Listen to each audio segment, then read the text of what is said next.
Olá! O estudo de hoje versará sobre a obra Francisco de Assis, em um dos seus capítulos específicos, aquele intitulado Francisco de Assis nas terras de Apolo. Convém, no entanto, façamos algumas considerações sobre esta obra. A primeira delas é sobre aquele que conta a história. Fernando Miramês de Olivídio era filho de um casal europeu constituído de pai espanhol e mãe portuguesa. Era íntimo do rei Filipe da Espanha e tinha interesse em ver e acompanhar sobre a colonização de Portugal nas Américas. Foi então designado como chefe de Estado e no ano de 1649 ele desembarca em solo brasileiro com o objetivo de ser os olhos e ouvidos do rei da Espanha. Em pouco tempo, Miramês já dominava os dialetos indígenas e africanos, tendo se tornado um catequista, amenizando as dores espirituais e físicas daqueles companheiros. Mais tarde, em se vendo com uma afinidade muito grande com o sofrimento, ele resolve escrever uma carta ao rei, pedindo a sua exoneração do cargo, escrevendo também aos pais, pedindo que sua parte da herança fosse dividida principalmente entre aqueles que fossem mais necessitados. Outra figura que merece destaque é o médium João Nunes Maia, que nos relata a história contada por Miramês. João Nunes Maia nasceu em Minas Gerais no ano de 1923. Era um médium de psicografia, de psicofonia, clarividência e desdobramento. Se tornou um dos maiores conferencistas espírita em solo brasileiro. Miramês, junto com João Nunes Maia, nos deu de presente Francisco de Assis. E Deus deu a João Nunes Maia a capacidade de trabalhar com a espiritualidade e ele, fazendo jus ao trabalho que lhe foi confiado, escreveu mais de 100 obras. A terceira personalidade ilustre é o próprio Francisco de Assis. Giovanni de Pietro de Bernardone fundou a Ordem dos Franciscanos, depois de ter passado uma infância e uma adolescência meio turbulentas. Ele se tornou um dos maiores nomes que renovaram o catolicismo de seu tempo. E essa parte da história, ela é contada mais ou menos assim. Vejamos. Toca para as terras do senhor Bernardone. O cocheiro acomodou-se prestativo e respondeu com delicadeza: Qual delas, senhor? Ao sítio de Apolo. Em instantes, Francisco pede desculpas pelo modo como falou com Abel ao subir na carruagem. Ao comando de Abel, os cavalos saíram em disparada. Chegando ao destino, Abel parou a carruagem de aluguel e debaixo de uma grande árvore. Durante as 2 horas de percurso entre Assis e Apolo, Francisco se manteve em meditação. Francisco desceu, entrou no casarão, onde deparou com dezenas de servas correndo de um lado para o outro em diversas ocupações, desde a limpeza ao preparo dos alimentos que seriam destinados aos servos que rompiam um canteiro de trigo. Francisco desceu um despenhadeiro correndo, cantando e olhando em todas as direções, dizendo contrito: Meu Deus, por onde devo começar? Quero fazer alguma coisa de bom em benefício da humanidade. Como é difícil ser útil! Como é difícil compreender os nossos deveres diante de nossa consciência. Como é constrangedor a gente ver e sentir a opressão nos outros. Sei que o destino me reserva uma parcela de luta em favor dos que sofrem. E graças a Deus, não me falta disposição. Eis que me empenho contigo, Jesus, para que me ajude. Mestre, abençoe as minhas atitudes e não deixe que eu entre em caminhos que não condigam com a verdade e com o amor. Vejo, Senhor, que a terra é um céu em que a natureza reflete as leis harmoniosas da vida e é um livro divino dos mais difíceis de nele se ler e de se aprender a compreender a sua vontade nas coisas que conversam conosco e que em muitos casos não temos ouvidos para ouvir e muito menos nos sentimos apropriados para sentir essa linguagem espetacular. Abre, Senhor, os nossos olhos na igualdade de nossas forças, para que possamos ver o amor desabrochar em ramificações infinitas, esperando que os homens despertem para ele.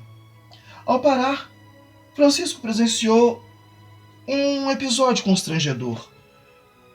Em cada fileira de 20 servos, um feitor estalava um chicote e às vezes pegava nos ombros ou nas costas de algum dos serviçais que podiam gemer, mas não podiam parar. Francisco começou a sentir um aperto no coração e logo compreendeu por que estava ali. Em seu íntimo acendeu-se um fogo, não de revolta, mas de piedade em lutar com todas as forças pelaquela gente cujo tratamento era inferior ao concedido aos animais. Desceu devagar o trilho que levava à várzea e percebeu que, ao ser avistado pelos feitores, estes aliviavam o arroxo. Um deles veio depressa dar-lhe atenção, porque reconheceu o filho do patrão. Às suas ordens, jovem senhor. Você trouxe alguma ordem da parte de seu pai para que seja executada nas terras de Apolo? Ou os ventos que lhe trouxeram anunciam somente as boas-vindas e esperanças para todos nós? Francisco controlou-se intimamente, sorriu e disse ao capataz: Benevenuto, venho da parte de paz. Graças a Deus, os ventos que me trouxeram são realmente os ventos da esperança. A minha presença aqui talvez seja um grande reforço ao meu coração, um começo de lutas que dificilmente se trava em apenas uma existência. O senhor tem alguma ordem? Perguntou Benevenuto. Tenho, respondeu pausadamente Francisco. Os servos devem estar todos no casarão na hora do almoço. E o capataz respondeu: Eles comem ao pé do serviço. É a ordem do senhor Bernardone. Francisco, então, acentuou com energia: Façam com que todos subam ao casarão na hora do almoço. O feitor, então, terminou: Sim, senhor, eles irão. Francisco subiu em direção à fazenda para esperar os servos, conversar com todos e aproximar-se daqueles corações sofredores que estimava como se Deus tivesse convocado para os altos trabalhos de nivelamento humano. Passou pelo meio de um pomar e ficou estarrecido com a exuberância de frutos e comeu alguns e agradeceu à Mãe Natureza pela comida que degustava. Francisco deitou-se numa rede de fibras e balançava-se no alpendre, onde punha os seus pensamentos em ordem. Sua mente transformou-se num turbilhão de ideias e o coração batia descompassado, tentando manter o bom senso. Francisco teve um desdobramento espiritual e, em outra dimensão, mudou de ideia sem perder a preocupação de servir. Cresceu ainda mais o sentimento do bem, clareando as suas ideias. Nesse instante em que Francisco se encontrava em desdobramento, um espírito se aproximou e soprou algumas coisas ao seu ouvido. Francisco, não tentes mudar o destino destes homens de uma só vez. Cada um está no lugar certo, pelo bem que a natureza lhes quer. Os desígnios da providência não falham, meu filho. E não penses que eles se encontram desamparados, pois cada criatura recebe compensações de acordo com o plantio que fez em eras remotas. Aos que se colocam como embriões da vida, lhes são dadas os processos compatíveis com suas necessidades, para que no amanhã suscitem para o amor, para a caridade e para a paz. Se nessa hora lhe fosse permitido voltar ao passado, seria bem provável que visse, nesses mesmos transes, todas as criaturas nos reinos da criação. E se nos revoltamos contra esses acontecimentos, não estamos julgando os homens, e sim a Deus, que sabia de antemão o que eles estão sofrendo. E não somente esses vassalos passam por caminhos tortuosos na terra, são milhões de seres em todas as escalas de todos os reinos. Você tem uma missão entre os que sofrem, e ela custará muito caro, mas, uma vez escolhidos os caminhos, é necessário que passemos por eles. Por isso, tenha bom ânimo, avance sem temor, escutando os que sofrem e também aqueles que os fazem sofrer. Uma serva de rara beleza, notando a rede parada, aproximou-se e começou a balançá-la com delicadeza, contemplando Francisco. Ajoelhada, impulsionou a rede improvisada, fazendo o jovem senhor balançar. Francisco se viu em espírito no leito com os servos. Em sua visão, uma mão luminosa apontava-lhe alguns dos servos. Dentre eles, apareciam certos serviçais que, pela sua postura, davam a aparência de senhores. A mão espiritual que guiava as experiências de Francisco fez com que ele buscasse o passado milenar dos servos. Percorreu um por um dos escolhidos, mostrando-lhe por que eles estavam ali, sob a pressão do capataz e sendo castigados pela chuva e pelo frio, pois essa era a única disciplina conveniente para os espíritos rebeldes insensíveis ao convite do bem. Poderemos, sim, aliviar os que sofrem sem violência, pois era para isso que nós o colocamos no meio deles. A liberdade dessas almas, Francisco, depende muito mais do tempo do que do nosso querer. São caminhos de iniciação de que necessitam até que o amor desabroche em seus corações. Francisco, humildade forçada não é paz interna, e se você tirar esses homens dessa disciplina, a confusão se estabelecerá. A depravação tomaria curso sem contenção. É uma prisão benfeitora que eles no futuro irão abençoar. Francisco, na condição de espírito livre, dominava perfeitamente esse assunto, mas era necessário que alguém o tocasse para relembrar da verdade das leis maiores que regulam a vida em todas as direções. Assim, com a rapidez da luz, foi ao passado de muitos vassalos e entendeu o motivo pelos quais eles se encontravam carregando cada um a sua cruz. Francisco, em êxtase, voltou a olhar para um dos servos, que mais primitivos lhe pareciam, manifestando pouca claridade em torno de si, por estarem bem próximos das condições de animais caseiros. E a voz continuou: esses aí são quase como muares de carga, os bois de carro, as vacas que dão leite, os carneiros que vão para as tosquias e os jumentos dos engenhos e arados. Poucos sentem a violência que os prendem à escola da disciplina. Se o levamos ao seio da sociedade por piedade e amor, será a mesma coisa que mostrar a eles uma estrada na qual você nunca tenha passado. A visão de Francisco foi interrompida quando o moleque soou um gongo. A comida está pronta. Subam todos para o casarão. Foi a ordem do capataz. E, com ressalvas, não façam barulhos. O filho do patrão está aí. E para nós isso é uma honra. Quero muito respeito e obediência. E ameaçou: Vocês me conhecem. A serva, como que ainda hipnotizada, permanecia ao lado da rede em que Francisco estava, esquecida de sua condição de serviçal e da existência de um feitor que tinha um apelido de 15 dedos e 3 pés. O apelido era decorrente de uma situação que ele trazia, uma má formação congênita na perna, em que se formaram 2 pés. Por isso, essa nomenclatura.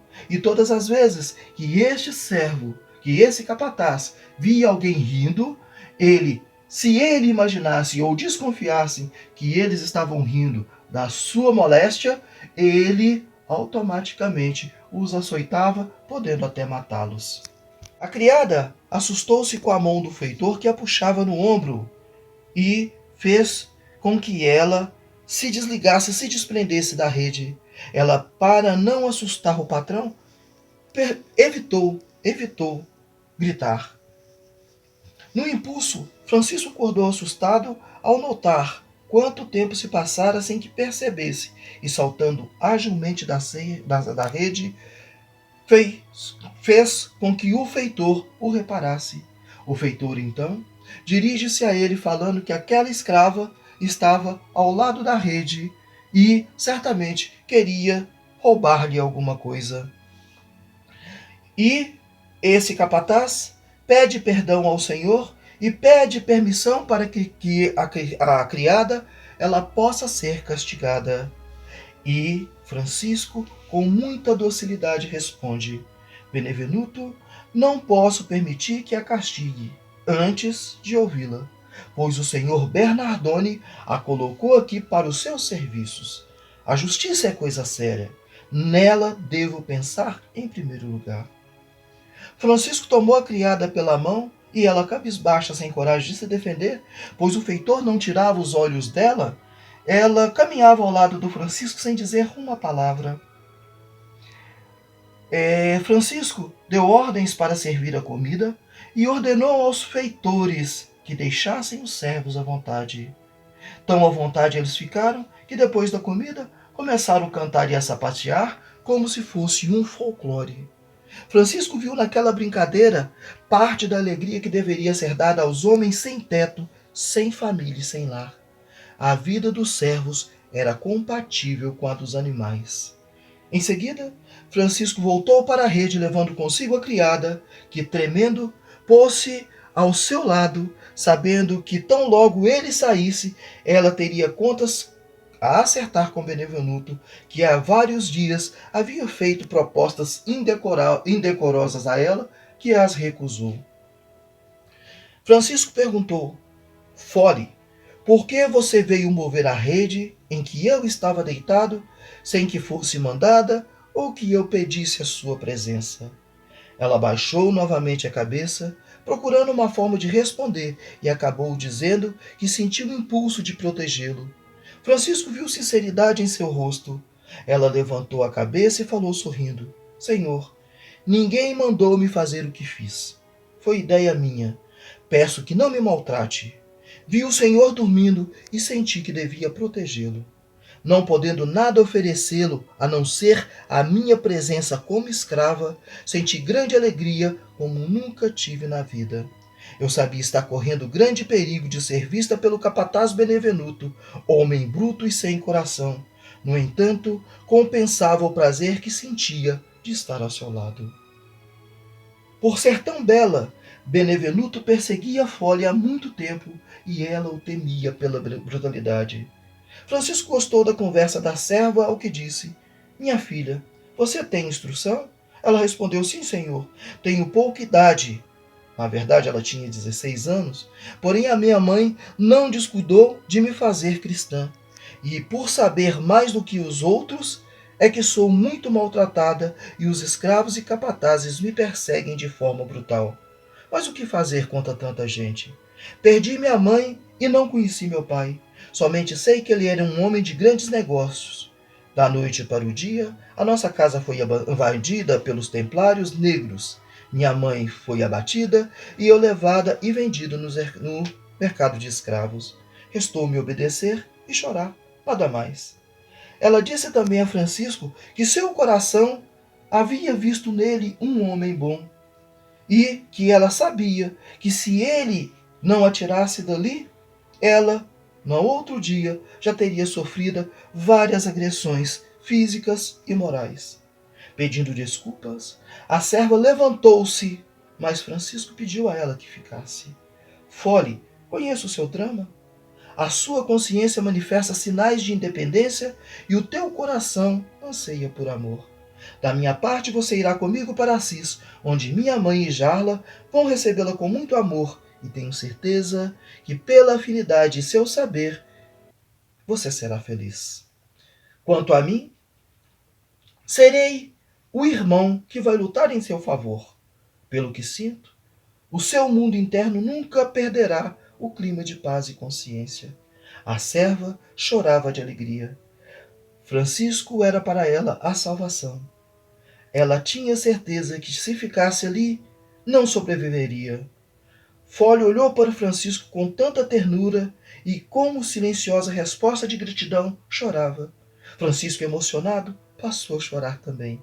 Sensibilizado, percebeu Francisco a presença de uma terceira pessoa que parecia chorar também. Era a mãe de Fole, que, acompanhando os fatos desde o princípio, agradecia emocionada a salvação da filha.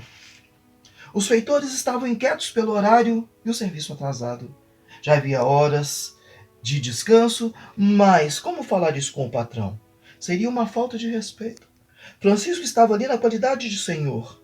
Às vezes que tinha ido na lavoura com seu pai, desde pequeno, sempre teve autoridade.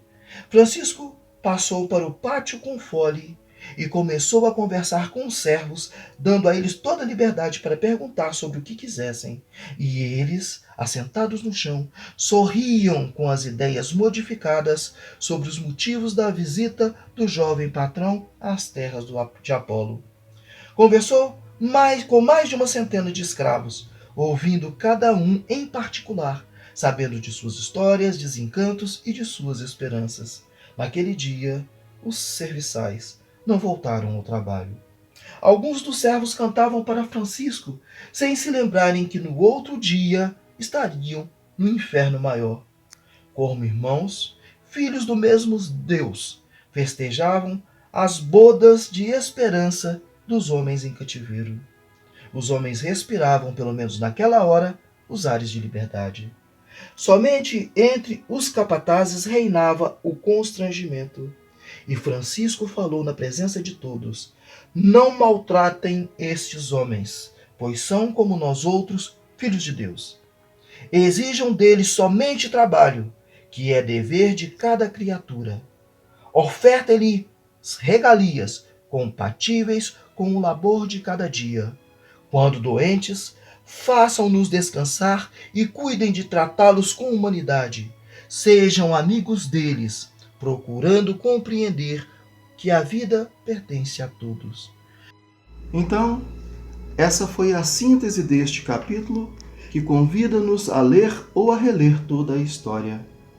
Observemos que no desdobramento a que Francisco foi submetido, fica claro que as feições serviçais naquela existência guardavam relação direta com a figura dos senhores das vidas passadas, ou seja, um processo clássico da lei de causa e efeito. Porém, a preocupação maior girava em torno da necessidade de que todos compreendessem e despertassem-se para a proposta de amor, de caridade e de paz. Com relação a Fole, seu estágio de sensibilização abriu as portas para que ela pudesse seguir para uma vida de reequilíbrio moral, com o desenvolvimento dos sentimentos advindos do cristianismo redivivo. Situação semelhante foi vivida por Jesus quando, em casa de Simão, uma mulher pecadora, chorando, começou a regar-lhe os pés com as lágrimas e enxugava-os com os cabelos de sua cabeça, e beijava-lhe os pés e ungia-os com unguento, passagem esta que se encontra no Evangelho de Lucas, no capítulo 7. Convém também considerar que entre a prova e a expiação há o chamado de estágio de arrependimento ou de reparação, enfocado por Kardec na obra Céu e Inferno, primeira parte, intitulado As Penas Futuras, segundo o Espiritismo, no seu capítulo 7, de onde destaca-se a seguinte citação: arrependimento, expiação e reparação são as 3 condições necessárias para apagar os traços de uma falta e suas consequências. O arrependimento suaviza as dores da expiação, abrindo pela esperança o caminho da reabilitação. Só a reparação, contudo, pode anular o efeito, destruindo-lhe a causa. Para sedimentar esse entendimento, São Luís responde a Kardec, na questão 1008 de O Livro dos Espíritos, quanto ao seguinte questionamento: depende sempre da vontade do espírito a duração das penas? Algumas não haverá que lhe sejam impostas por tempo determinado? Sim, ao espírito podem ser impostas penas por tempo determinado. Mas Deus, que só quer o bem das suas criaturas, acolhe sempre o arrependimento e jamais fica infrutífero o desejo que o espírito manifeste de se melhorar. Convém também referenciarmos as palavras de Jesus contidas no Evangelho de Mateus, no capítulo 5, versículos 25 e 26. Concilia-te depressa com teu adversário, enquanto estás no caminho com ele, para que não aconteça que o adversário te entregue ao juiz, o juiz te entregue ao oficial e te encerre na prisão. Em verdade te digo que de maneira nenhuma dali sairás, enquanto não pagares o último ceitil. Outra situação digna de registro advém do diálogo ocorrido durante o desdobramento referente à voz que falava com Francisco, cujos questionamentos e citações merecem registros e ficam fáceis de serem entendidos e respeitados. São eles: tu te esqueces, Francisco, de muitos detalhes indispensáveis. A teoria pode ser oferta santa a todos, mas a prática é exclusivamente individual. Se por acaso encontrares um homem faminto, a simples descrição da comida o saciará? Se alguém com sede te procurar e usares o dom da palavra, matarás a sua sede? Se algum nu estender-te a mão, pedindo a tua capa para lhe cobrir a nudez, os teus bons conselhos o vestirão? Tudo isso é muito valioso, mas quando estiverem unidos a tais gestos, o exemplo e a vivência. Podes fazer muito por quem tem fome, menos comer por ele. Podes fazer muito por quem tem sede, menos beber por ele a água. Podes fazer muito por quem está nu, menos vestir-se por ele. Esses homens podem te ouvir. Poderás consolá-los e incentivá-los no amor, na caridade, no perdão. Poderás ajudá-los a se levantarem quando caídos. Quanto à caminhada com a cruz nos ombros, a grande subida evolutiva pertence a cada um. A iniciação espiritual, repetimos, é individual. E a voz ainda acentuou com convicção: qual de nós poderemos contrariar os processos evolutivos das criaturas organizados pela inteligência maior? A tua tarefa é unir milhares de sirineus e, o quanto puderes, ajudá-los nas subidas dos calvários de cada vida, sem que eles o saibam, e sem que o interesse te estimule, e sem que a vaidade te entorpeça os sentimentos de amor. Faze o bem por sentires o bem em ti.